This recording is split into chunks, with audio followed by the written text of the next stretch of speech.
ओम नमः शिवाय। शिवरात्रि की कथा। सतयुग का समय था। सतयुग की सच्ची कथा है। सतयुग के समय में कुरु नाम का एक शिकारी था। प्रतिदिन जंगल में जाकर जिन पशुओं को मारता था और उनकी चमड़ी उतार कर बेचता था और उसी से वह अपने परिवार का पालन करता था। ये उसका नियम बन गया था। शिवरात्रि के दिन जंगल में शिकार करने गया। जंगल में उस दिन उसे कोई पशु पक्षी शिकार के लिए नहीं मिला और वह मन में सोचने लगा कि आज तो बच्चों के लिए क्या लेकर जाऊंगा। उस शिकारी ने उस दिन ना तो भोजन किया और ना ही जल पिया। इसीलिए उसका शिवरात्रि का व्रत हो गया। जब शाम का समय हो गया और उसने देखा और उसने सोचा रात को पशु जल पीने आएंगे और वह पेड़ पर चढ़कर छिप गया। वह पेड़ बेलपत्र का था और उसके नीचे पुराना एक शिवलिंग था। जिस टहनी पर वह बैठा था उसी टहनी के ठीक नीचे शिवलिंग था। रात का पहला पहर शुरू हुआ। जैसे ही हिरनी जल पीने आई, बेल वृक्ष पर बैठे शिकारी ने अपना धनुष निकाला और उसी उंगली में बेलपत्र फंस गए और गिरकर शिवलिंग पर बेलपत्र उल्टे चढ़ गए और उसकी पीठ पर जो पानी की सुराही बंधी थी वह भी उल्टी हो गई और जल शिवलिंग पर चढ़ गया। हिरनी बोली, ये शिकारी, मुझे पता है कि तुम्हें सारे दिन में कोई पशु शिकार के लिए नहीं मिला। जैसे तेरे बच्चे भूखे हैं ऐसे ही मेरे भी 2 बच्चे हैं। मैं घास फूस खाकर और पानी पीकर जाऊंगी और अपने बच्चों को दूध पिलाऊंगी। तेरे बच्चों को तो रोटी मिल जाएगी, मेरे बच्चे भूखे ही रह जाएंगे। मुझे मर कर फिर हिरनी बनना पड़ेगा। मैं पानी में पैर रखकर शपथ लेती हूँ, जल को साक्षी लेकर जो ब्राह्मण को वेद बेचकर पाप लगता है वो पाप मुझे लग जाए अगर मैं बच्चों को दूध पिलाकर वापस न आऊं। शिकारी की रात की पहले पहर की पूजा हो गई।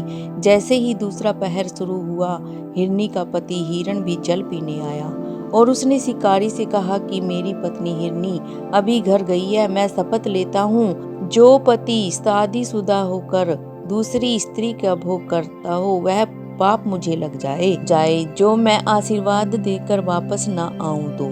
दूसरा पहर खत्म हो गया और तीसरा पहर शुरू हुआ। हिरनी की बहन आ गई, वह प्रतीक्षा करके चली गई। चौथा पहर शुरू होते ही वह हिरण, हिरनी, 2 बच्चे और हिरनी की बहन और उसके 2 बच्चे भी आ गए।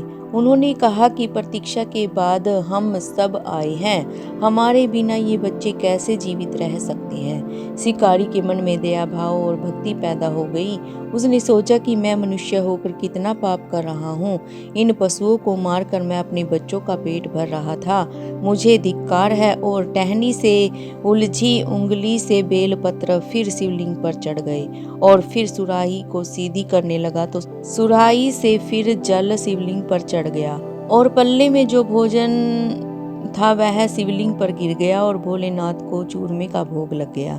जैसे ही वह हिरण परिवार से माफी मांगने के लिए कूदने लगा, उसका पैर टहनी में उलझा और वह उल्टा नीचे गिर गया और उसका सिर शिवलिंग पर लगा और दोनों हाथों में शिवलिंग आ गया और शिव जी प्रकट हो गए और कहा कि मैं तेरी पूजा से प्रसन्न हुआ, वरदान मांगो। उस शिकारी ने कहा कि मैं आपकी भक्ति नहीं जानता, यह पूजा इन हिरण परिवार की वजह से हुई है, इसीलिए अगर वरदान देना है तो इसे हिरण परिवार को दीजिए।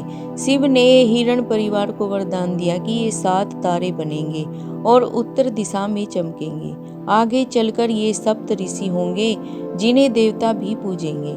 शिकारी, तुम वरदान मांगो या ना मांगो, इसीलिए तुम सतयुग में शरीर त्याग कर आगे त्रेता युग में राम का जन्म होगा। जब राम वनवास के लिए जाएंगे तो सबसे पहले तुम्हारे मित्र बनेंगे और तुम शिकारी बनोगे, शिकारी के राजा बनोगे।